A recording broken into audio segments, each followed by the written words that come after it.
Hagamos una pausa y abramos una puerta a la imaginación.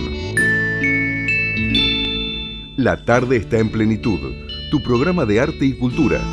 Idea, producción general y conducción, Luis Raúl Calvo y Nora Patricia Nardo. Con la participación especial de Adriana Gaspar. Auspicia Proyecto Cultural Generación Abierta. www.generacionabierta.com.ar. Porque compartir los sueños es algo digno para celebrar. Unite a nosotros en la FM Amadeus 91.1. Hola, ¿qué tal? Buenas tardes. Nuevamente acá en la 91.1 Amadeus. Con la tarde está en plenitud. Arte y cultura, también entrevistas. Nos acompaña en la operación técnica Ricardo Piñero, nuestros teléfonos 4300-0114, 5031-9801. ¿Qué tal, Nora? ¿Cómo estás? ¿Qué tal? Buenas tardes a todas y a todos nuestros oyentes. Una alegría compartir un nuevo programa. En la tarde está en plenitud y con nuestro operador Ricardo Piñero, con vos Luis Calvo y anteriormente con el afinador de pianos Gabriel.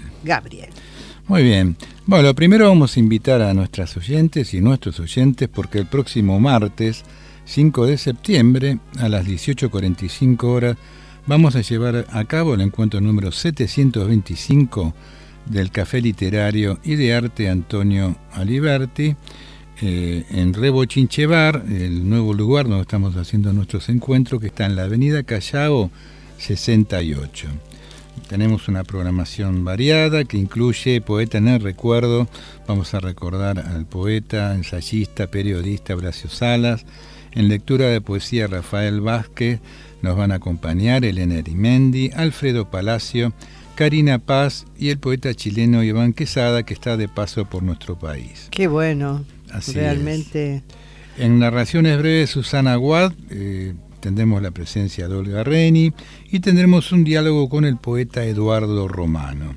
Como de costumbre, la música va a estar a cargo de Paco Rizzo, de Oscar La Higuera y Selena Jankovic, y la organización a cargo de Julio Bepre, Nora Patricia Nardo, María Marta Donet, Adriana Gaspar y quien les habla, Luis Raúl Calvo. Bueno, se cumplió otro aniversario de la muerte del Enrique Jou, ¿no? Empresario. Marino y empresario argentino. Sí, que fue, bueno, que en alguna oportunidad hablamos con su hija acerca de todas las tareas solidarias que había encarnado el empresario, acerca de la espiritualidad y los valores cristianos para mejorar el desempeño y la confianza en Dios, que lo volvía optimista y con menor temor a tomar riesgos en los nuevos emprendimientos. Estaba, dedicado a tener en cuenta las necesidades de los operarios, de los obreros, que realmente tenía una relación muy empática con ellos, teniendo en cuenta todo tipo de necesidades, a tal efecto que marcó la necesidad que los ejecutivos conocieran y estuvieran atentos a la realidad de los trabajadores. Tenía que hacer todo lo posible por brindarles condiciones de trabajo correctas para lograr un adecuado rendimiento en la fuerza laboral. Era importante que fomentaran en sus dependientes iniciativa propia y creatividad, y este empoderamiento debía estar basado tanto en el reconocimiento del aporte que hacían los trabajadores como en un sistema adecuado de remuneración que tomara en consideración su productividad, la promoción de puestos y las responsabilidades. Muy bien, y decir también que tiene como obras publicadas Y dominad la tierra, 1962, Peldaños en el amor a Dios, 1944, La misión de los dirigentes de empresa, 1958, La empresa, su naturaleza, sus objetivos y desarrollo económico, 1961, Eucaristía y vida empresaria, 1959, y Ética del Marketing y su proyección social, editado prácticamente en el momento de su fallecimiento, en 1962. Se están cumpliendo 61 años de y él ese vivió fallecimiento. Solamente 41 años. Claro, murió muy joven realmente. Sí. Bueno, muy bien. Vamos a pedirle a Ricardo de ir al segmento de artes visuales con Adriana Gaspar. Visuales. Muchas gracias. Artistas, movimientos y vanguardias.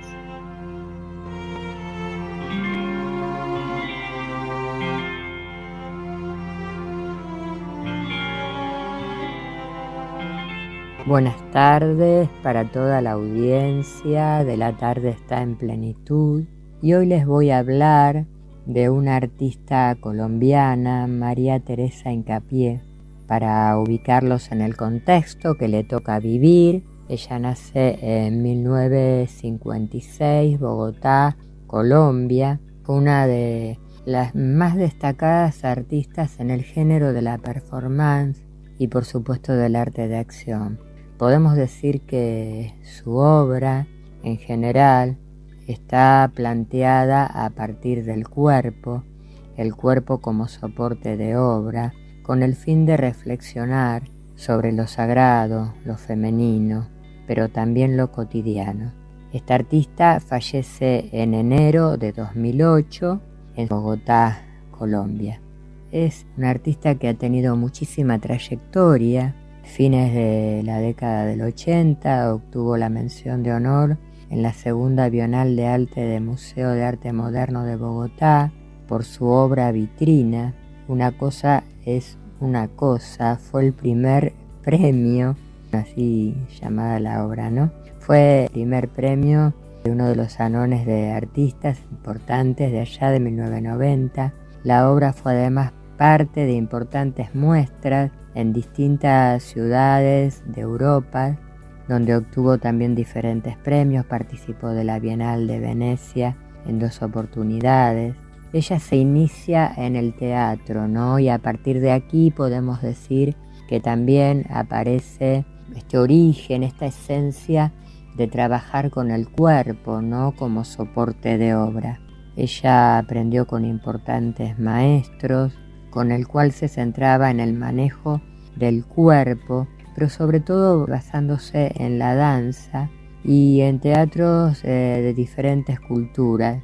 También lo que tiene que ver con toda la cultura oriental. Su trabajo se desarrolla especialmente en el campo de la performance. Podemos decir que es una artista netamente performance y llega a ser una de las más destacadas y la más representativa de este género en su país. Sus acciones tienen un intenso carácter gestual, son muy poéticas y a su vez abren el juego, hacen una relectura, ponen de manifiesto problemáticas de género como la opresión, la soledad y el abandono, sobre todo en el que muchas veces se ve centralizada la figura de la mujer.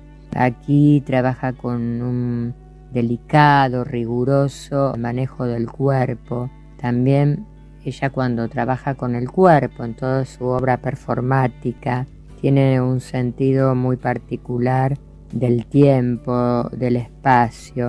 Estos son aspectos muy importantes en su obra. Los ritmos detenidos, tensos, presentan en muchos casos este ambiente opresivo en el que muchas veces se sitúa al ser humano y a la mujer, ¿no? Ella realizó acciones que llevan el esfuerzo físico al límite y que pueden poner de manifiesto un poco el dolor como esa expresión íntima, ¿no? Esa expresión general, universal. Son muy recordadas, tenemos muy presentes sus maratónicas travesías de carácter simbólico realizadas en Colombia, México y otros países que señalan hitos culturales y circunstancias políticas, podemos decir, a través de largos recorridos geográficos, los que fueron realizados a pie, ¿no? También tiene varios puntos emblemáticos, haciendo un recorrido y una lectura y revisando su obra performática, ¿no? Y también una de ellas son las tenuantes, las prolongadas acciones de habitaciones, de espacios museísticos en las que interviene con actos cotidianos, elementales, que de pronto se transforman en metáforas que siempre nos dejan un mensaje, ¿no? Una reflexión que nos lleva muchísimo a la emoción.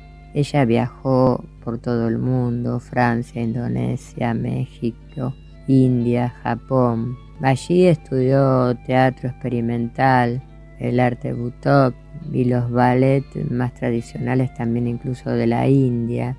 Y todo esto lo fue incorporando a sus performances. Hay muchas críticas que han hablado, han escrito sobre su obra y, por ejemplo, Ana María Cayón ha subrayado siempre la condición femenina y el destino de la condición doméstica, los problemas de la cotidianidad y ese camino sin salida, ¿no?, de la maternidad, del género femenino, al que ella le dedica gran parte de su obra. Permanentemente el artista está haciendo una relectura sobre estos temas y las críticas y las ensayistas de su época lo ven. Ha realizado exposiciones, ha trabajado con performance en la Bienal de San Pablo, en la de Venecia y en distintas instituciones públicas y privadas de las ciudades más importantes del mundo. Es una de las artistas performáticas colombianas con más trayectoria. Estuvo muy cerca de otras artistas también que apostaban por el género de la performance, siempre muy ligada a la lucha de género de la mujer y a estos trabajos que cotidianamente tenían impuestos las mujeres y de pronto no encontraban quizás una salida. Por eso esta artista los exponía, los manifestaba, los hacía carne, los hacía cuerpo y a través de su accionar visualizaba y visibilizaba la problemática que no solo aparecía expuesta en su país, sino en distintas partes de Latinoamérica, pero también del mundo entero. Así que bueno, me pareció importante dejarles hoy esta semblanza de esta artista. Con esto nos despedimos hasta la próxima semana.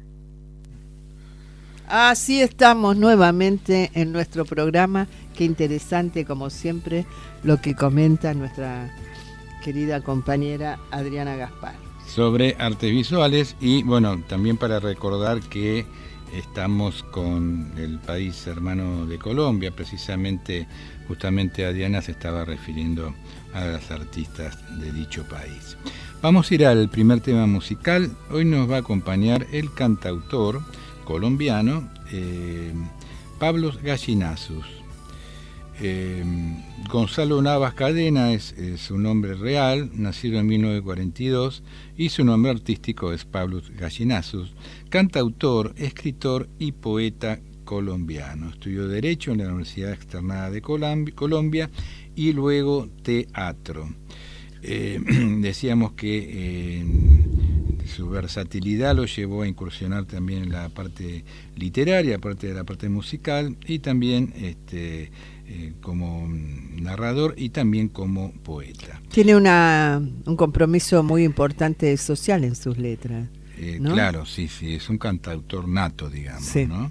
Así es. Bueno, vamos a pedirle a Ricardo de ir al primer tema con Pablo Gallinazus y luego comentamos algunas cositas más. Adelante, por favor. Música sin fronteras.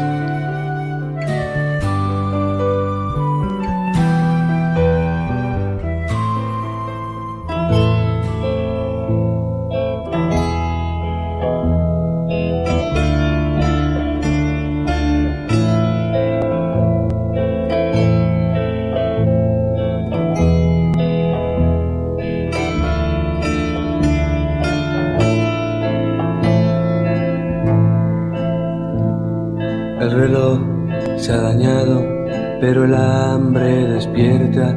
Son las 6 y en la puerta oigo un hombre gritar. Vendo leche sin agua, vendo miel, vendo pan y dinero no hay. Por eso salgo siempre a caminar en busca de una flor para mascar, pensando que a la vuelta de la tarde el trabajo que sueño ya es verdad. Y recorro el camino, reconozco al mendigo, siento que vive en mí. Como el sol sobre el trigo, el sencillo estribillo que una vez le aprendí. Y yo camino y no termino, y yo camino y no termino. Seré yo así, pues que el camino no tiene fin. Tengo los pies cansados, la boca está reseca. Son las 6 y en la iglesia oigo al cura mandar que tengamos paciencia, que templanza, clemencia, que Dios proveerá.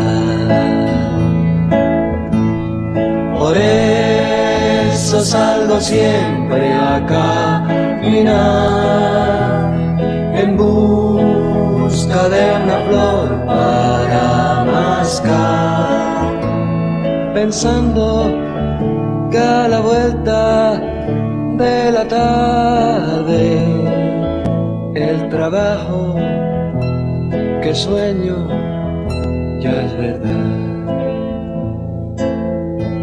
Y recorro el camino, reconozco al mendigo, siento que muere en mí. Como el sol sobre el trigo, el sencillo estribillo que una vez le aprendí. Y yo camino y no termino, y yo camino y no termino. Seré yo así, pues que el camino no tiene fin. Y yo camino y no termino, y yo camino y no termino. Seré yo así, pues que el camino no tiene fin. Y yo camino y no termino, y yo camino y no termino, y yo camino y no termino. Seré yo así, pues que el camino no tiene fin. Pablo Gallinazus interpretando Una flor para mascar. En su carrera musical, Pablo ha compuesto más de 100 canciones, muchas de ellas fueron interpretadas por otros cantantes colombianos como Oscar Golden, con Boca de Chile y Sol en el Andén, por grupos musicales como la orquesta Billo Caracas Boys de Venezuela, en la voz del venezolano José Cheo García, y otros intérpretes más. Bueno, Los Maderos de San Juan. ¡Upa! ¿Qué te recuerda? Me retrotraes a la escuela primaria. Sí, algo que muy fuerte. Uno lo decía, pero tenía este contenido. Dice, acerrín, acerrín, acerrán, los maderos de San Juan, piden queso, piden pan, los de Roque a Fandoque, los de Rique al Fenique, los de Triqui Triqui Tram y en las rodillas duras y firmes de la abuela, con movimiento rítmico se balancea el niño, y ambos agitados y trémulos están. La abuela se sonríe con maternal cariño, mas cruza por su espíritu como un temor extraño, por lo que en lo futuro, de angustia y de desengaño, los días ignorados del nieto guardarán. Los maderos de San Juan piden queso, piden pan, triqui, triqui, triqui, tram. Esas arrugas hondas recuerdan una historia de sufrimientos largos y silenciosa angustia, y sus cabellos blancos como la nieve están. De un gran dolor el sello marcó la frente, mustia, y son sus ojos turbios espejos que empañaron los años y que a tiempos la forma reflejaron de cosas y de seres que nunca volverán. Los de Roque, Alfandoque, triqui, triqui, triqui, tram, mañana, cuando duerma la anciana, yerta y muda, lejos del mundo vivo, bajo la tierra oscura, donde otros en la sombra desde hace tiempo están del nieto a la memoria, con grave son que encierra todo el poema triste de la remota infancia, cruzando por las sombras del tiempo y la distancia. De aquella voz querida las notas vibrarán. Los de Rique al fenique, triqui, triqui, triqui, tram, y en tanto en las rodillas cansadas de la abuela, con movimiento rítmico se balancea el niño, y ambos conmovidos y trémulos están. La abuela se sonríe con maternal cariño, mas cruza por su espíritu como un temor extraño, por lo que en lo futuro de angustia y desengaño los días ignorados del nieto guardarán. Acerrín, acerrán, los maderos de San Juan, piden queso, piden pan, los de Roque, Alfandoque, los de Riqui, Alfanique, triqui, triqui, triqui, tran, triqui, triqui, triqui, tran. José Asunción Silva falleció muy joven, nació en Bogotá en 1865 y murió en 1896, tenía tan solo 31 años. Suele considerárselo como el gran iniciador del modernismo hispanoamericano, tendencia literaria que alcanzaría su culminación en la obra del nicaragüense Rubén Darío.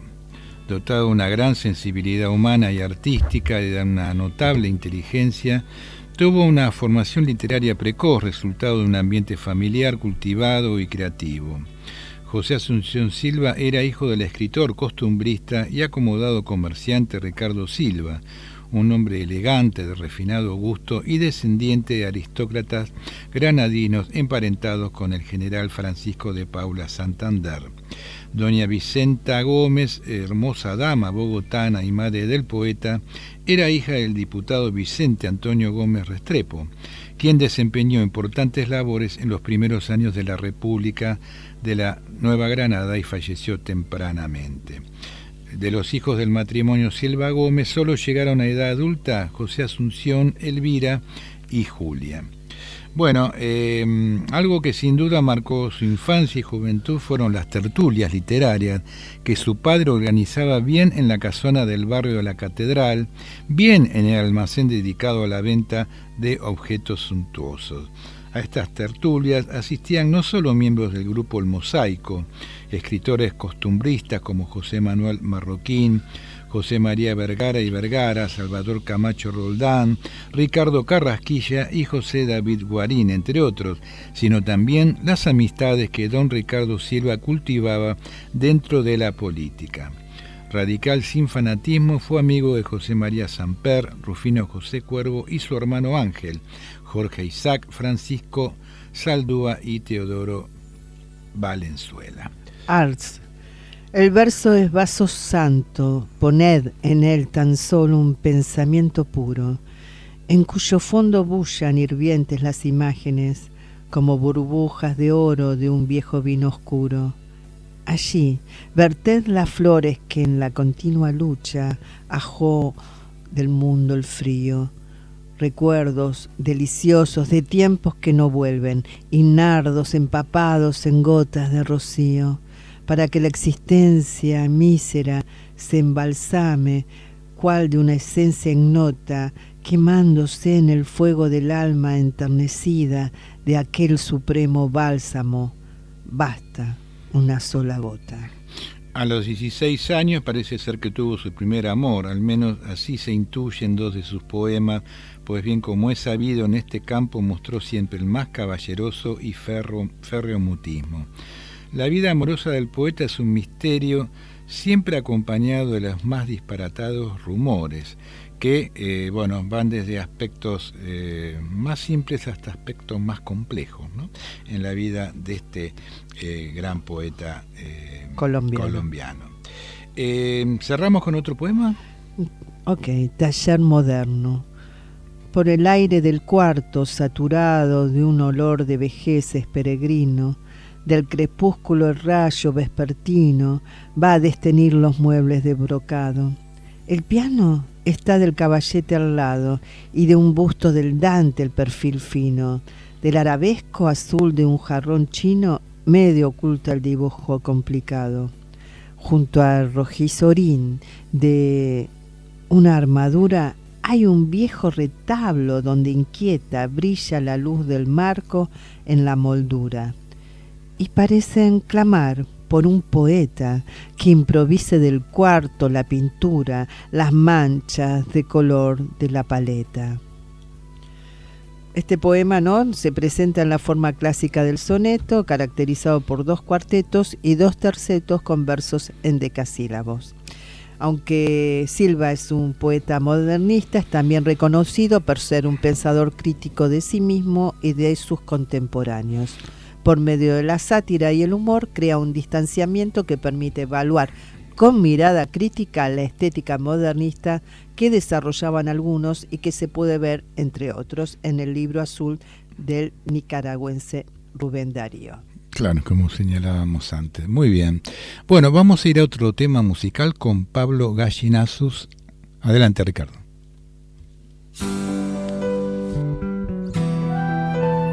Música sin fronteras.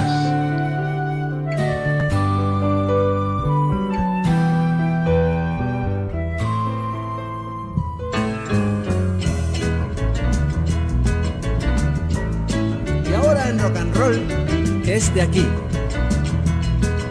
mi país.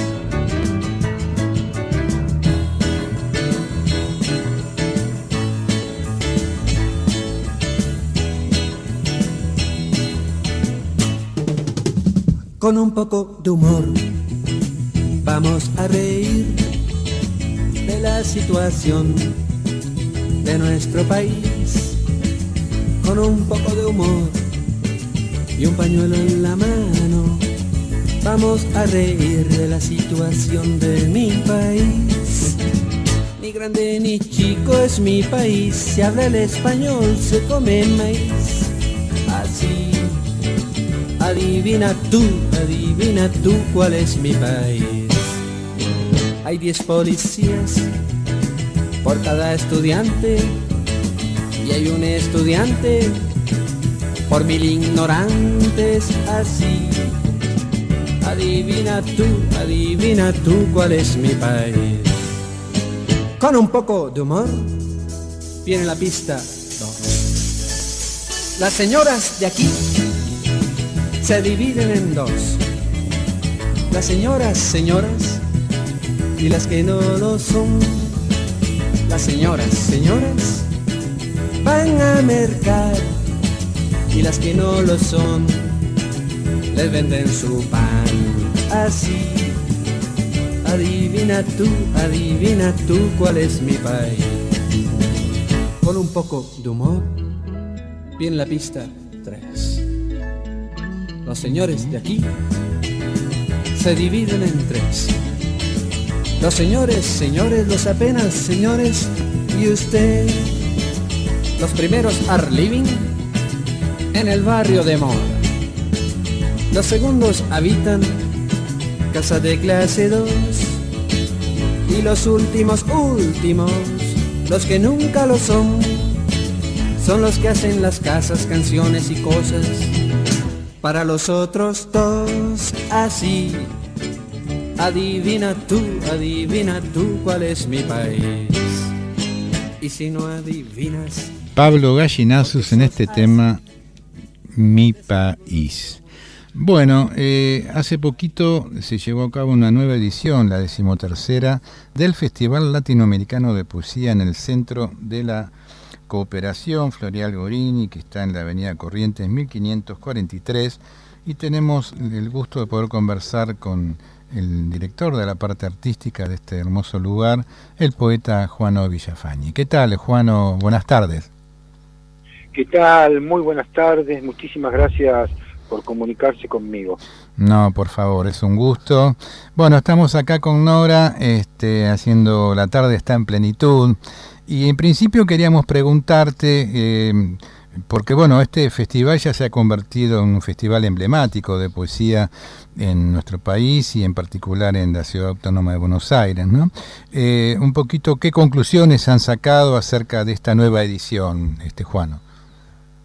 Bueno, mira, nosotros hacemos un balance extraordinario, realmente fueron jornadas con un alto nivel de participación del público, desde la apertura a cada una de las mesas de debate como a los recitales, todo tuvo un alto nivel de convocatoria. Y lo que es interesante, además de la participación por la cual estamos sumamente felices, y por la convocatoria, se reconfirma, digamos, aquello que sigue siendo hoy en el presente lo mejor de las tradiciones no poéticas latinoamericanas, ¿no? Yo creo que desde el modernismo, en aquella experiencia colectiva maravillosa de reapropiación de la palabra, fue justamente una experiencia poética en todo el continente, pasando luego por lo que fueron las primeras vanguardias internacionales, sí, que generaron grandes rupturas, hasta lo que fueron los años 60 y aquellos fenómenos de relocalización nacional de las transformaciones y vanguardias que ya habían instalado sus grandes transformaciones a nivel internacional, se relocalizaban con rasgos nacionales en los países latinoamericanos.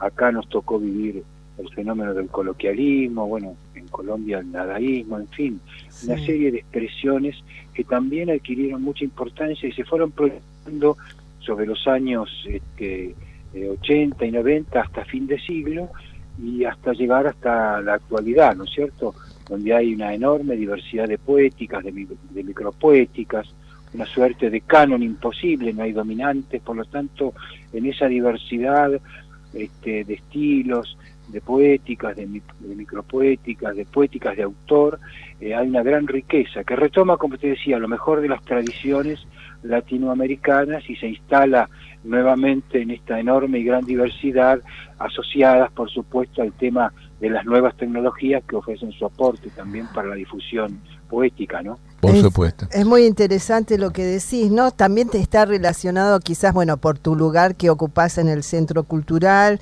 y con uno de los objetivos que tiene el centro, que es vincular todas las ciencias sociales con actividades artísticas, literarias y del espectáculo, con esto que tiene que ver también con lo pedagógico y con la investigación y con la tradición cultural latinoamericana, ¿no? Así es, vos lo resumiste muy, pero muy bien. Nosotros somos un centro de las artes, las letras y las ciencias sociales que se dedica justamente a investigar, a producir conocimiento, también justamente al debate latinoamericano en general y también a lo que es organizar una cartelera de espectáculos, ¿no? Programar tanto todo lo que sea artístico, literario, como aquello vinculado con las ciencias sociales, presentaciones de libros, conferencias, debates, en fin, claro, todos los formatos que uno pueda pensar posibles y con esa lógica que muy bien vos explicaste, para un centro de las artes, las letras y las ciencias sociales, todos los que participamos somos productores de imágenes, de símbolos, de metáforas, de conocimiento, ¿no es cierto?, desde las ciencias del arte, desde las ciencias de la cultura, desde las ciencias sociales, ¿no? Claro. Vos marcabas muy bien un poquito el desarrollo de lo que ha sido la poética, ¿no?, a lo largo de los años, siglo XX, bueno, este siglo XXI.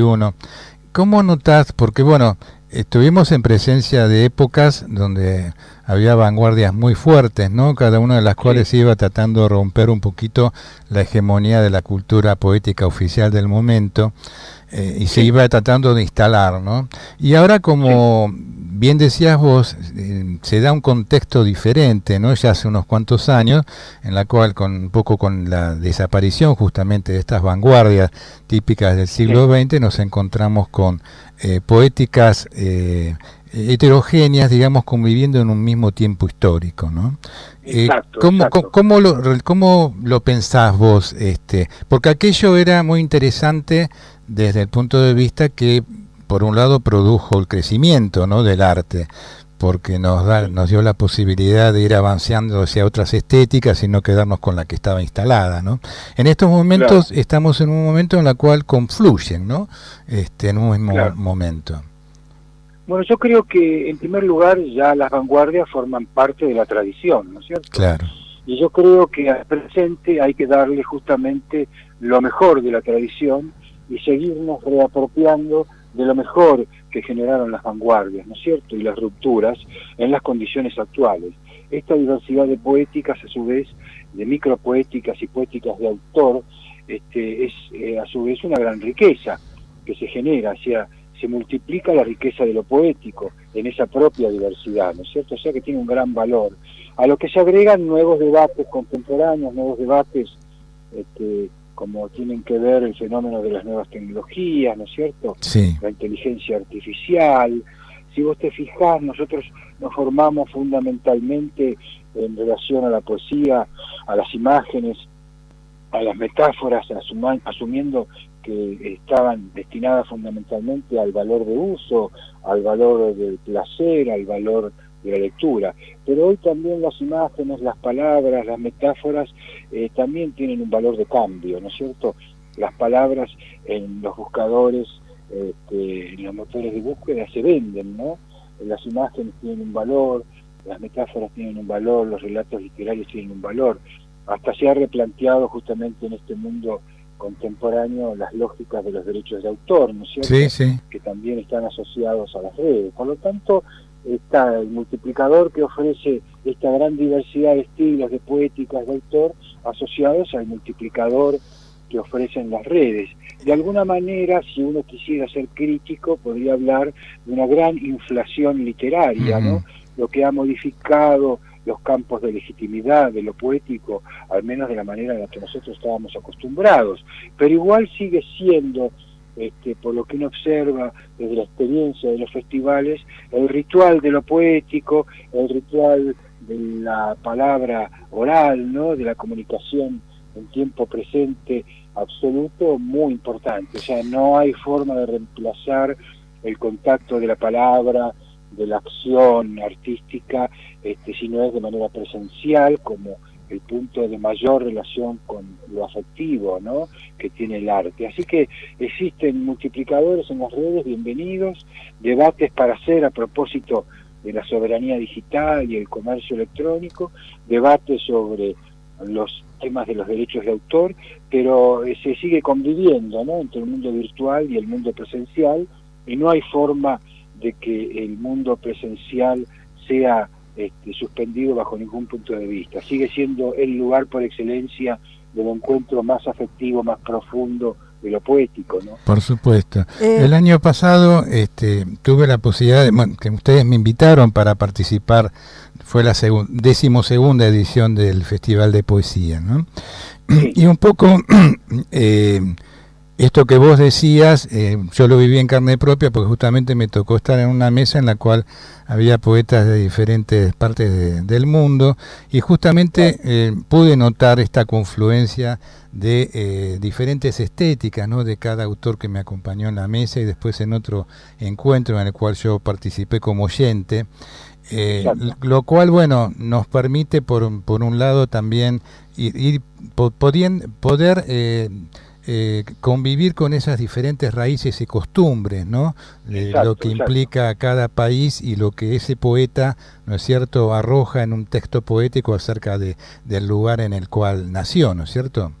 Claro, exacto. Pero fíjate vos que se dan estas paradojas, nosotros atendiendo lo que fueron las grandes rupturas o las estéticas dominantes o el canon. Sí. Hoy vivimos frente a un canon imposible prácticamente.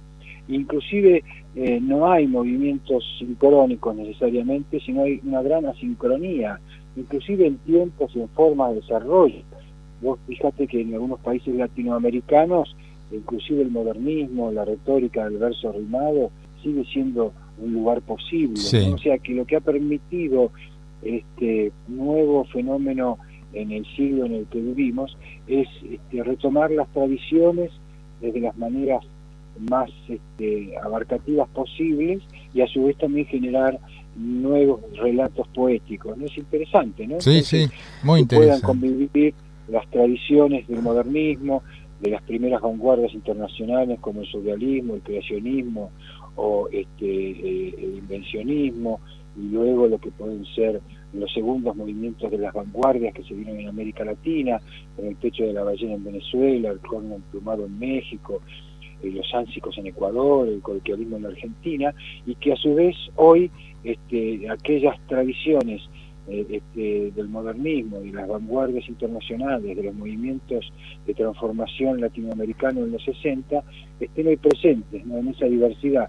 Hay en el medio un debate que es un poco el anticipador que se da en los años 80, en el caso argentino, pero que se da en casi toda América Latina, entre neobarrocos, neorrománticos, experimentalistas, sí. donde objetivistas, donde ahí se da quizá uno de los últimos debates, antes inclusive de que se diera Internet, uno de los últimos debates donde empezaban a aflorar ya las lógicas de la diversidad, ¿no?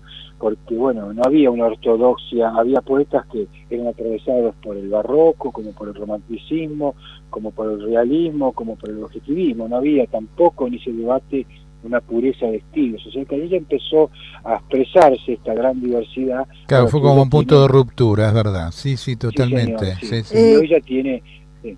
Yo quería comentar, que nos comentes, esta interpelación que hace la tecnología a los poetas que hemos nacido en el siglo pasado, ¿no?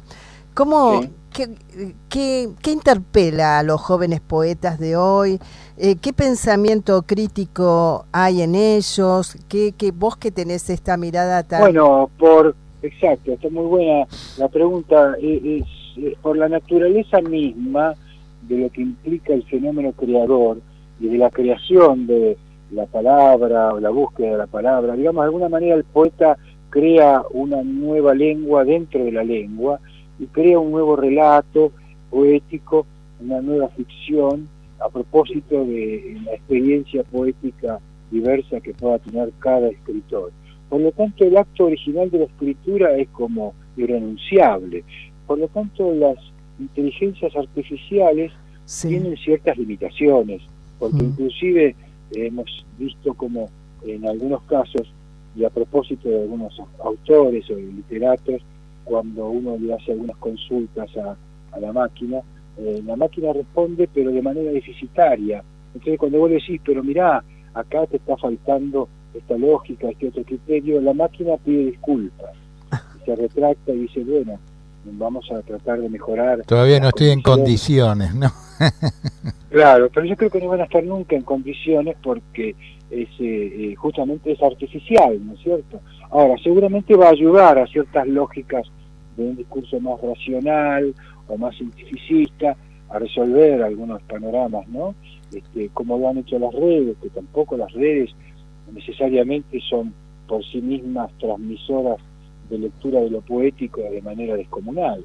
Por lo tanto, hay que encontrar las relaciones, ¿no?, entre lo que es la cultura de la lectura, sigue siendo el lector un factor fundamental, y eso hay que cultivarlo y hay que difundirlo para que tengamos nosotros una posibilidad tanto de leer de manera virtual o de manera presencial, o en soporte papel o en soporte electrónico, y darle valor al que implica la lectura. Claro. En el fondo es una discusión político-cultural, en el fondo es una discusión sobre cómo se dirimen las distribuciones justamente del comercio electrónico y de la soberanía digital. ¿Por qué no tener, por ejemplo, un motor de búsqueda latinoamericano, ¿no? Seguro. Nosotros mismos las palabras y las frases las podemos ver desde una identidad latinoamericana. Bueno, eso es un tema político, cultural. Y hay varios temas, ¿no, Juano, que en virtud de estos complejos tiempos que nos toca vivir, ¿no? Así es. El arte y la cultura es fundamental, ¿no? Para ir desarrollando, digamos, ¿no?, el pensamiento en virtud de todo esto. Exacto. Se trata de seguir creando, para mí, seguir escribiendo, seguir creando, seguir inventando, o inventamos o erramos, como decía Simón Bolívar, seguimos creando, seguimos inventando, seguimos produciendo imágenes, metáforas, y desde allí establecemos las batallas que haya que dar, las batallas culturales, ¿no?, las batallas político-culturales, las que sea que haya que dar. Lo importante del centro, yo, he ido a muchas obras a ver de diferentes dramaturgos, artes plásticas, artes visuales, muestras, también un segmento muy importante que es el de poetas de otros tiempos, ¿no?, a través de recitales. Por ejemplo, el otro día estuve en el recital en la cual se lo recordó a Edgar Bailen, ¿no?, que fue hermoso, ¿no? Y también hay uno que tiene que ver con el encuentro entre Vicente Cito Lema con Jacobo Figman, ¿no? Contá un poquito de eso que a los poetas les va a interesar. Claro, exacto. Es una obra de teatro que retoma la feliz relación de amistad que tuvieron Vicente Cito Lema y Jacobo Figman, pero parte de una idea originalmente real, que Cito Lema sabía que Jacobo estaba internado en algún hospicio, pero no le encontró ningún hospicio. Hasta que un día fue al hospicio, al Borda, y lo encontró. O sea, que se nota que era un anónimo, ¿no?, de las condiciones en las que estaba. Y lo encontró y siguieron cultivando allí una amistad muy profunda. Y bueno, la obra versa sobre ese encuentro real, ficcional, de hecho de una manera muy mágica, realmente muy lúdica, muy atractiva. Está la obra que dirige Ana Llovino.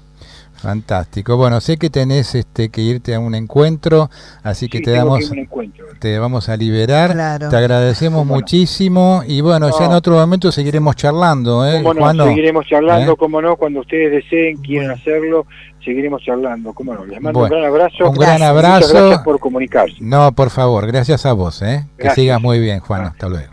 Adiós. Chao. Bueno, estos temas tan importantes, ¿no?, que siempre charlamos acá en nuestro programa. Qué bueno charlarlo con un poeta y gestor cultural como Juano, con tanta experiencia aparte en el tema y en este lugar tan emblemático como el Centro de la Cooperación. Exactamente, el Centro Cultural de Cooperación Florial Gorrini, que es el centro cultural argentino creado por el Instituto Movilizador de Fondos Cooperativos, que actúa como un espacio para facilitar el desarrollo de una intelectualidad crítica afirmada en los principios y valores de la cooperación. Y aparte de lo interesante, bueno, no nos daba el tiempo hoy porque Juan, no sé, que estaba medio apurado, esta posibilidad que ofrece el centro justamente de ser un lugar de debate, ¿no? Pero un lugar de debate abierto en la cual, bueno, se puedan ir exponiendo diferentes posturas, diferentes posibilidades. No es un lugar que cierre, al contrario, abre interrogante. Claro, ¿no? Exactamente, es un lugar de investigación donde la investigación en general, bueno, parte de una premisa y después seguramente llega a alguna conclusión o abre nuevos interrogantes. Me acuerdo que en una estuvimos, ¿te acordás? En la cual había, estaban los directores a cargo de cada especialidad que tiene el Centro de la Cooperación. Fue un día en la cual había representantes también de diferentes partes del mundo. Sí, de diferentes como cónsules que estaban allí hablando de lo que estaban trabajando desde la parte artística y también cultural en cada uno de los países. Eso me pareció muy enriquecedor, ¿no?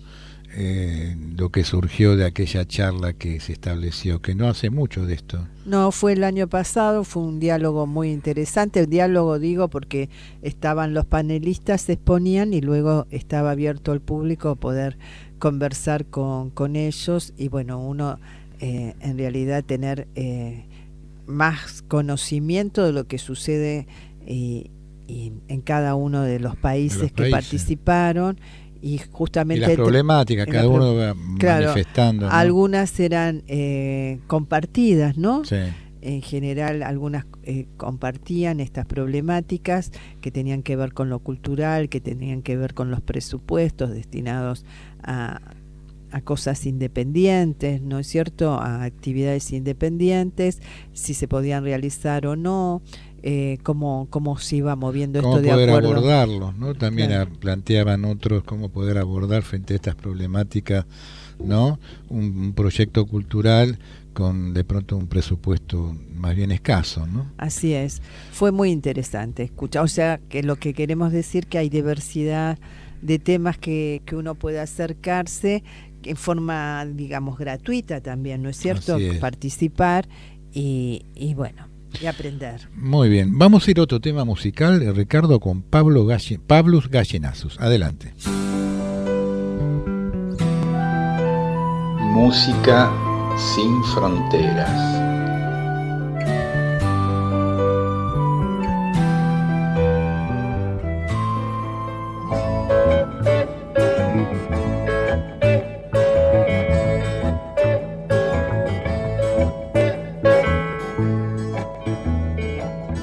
Claro el cielo azul celeste con sus nubes tan arriba que ya casi cielo son.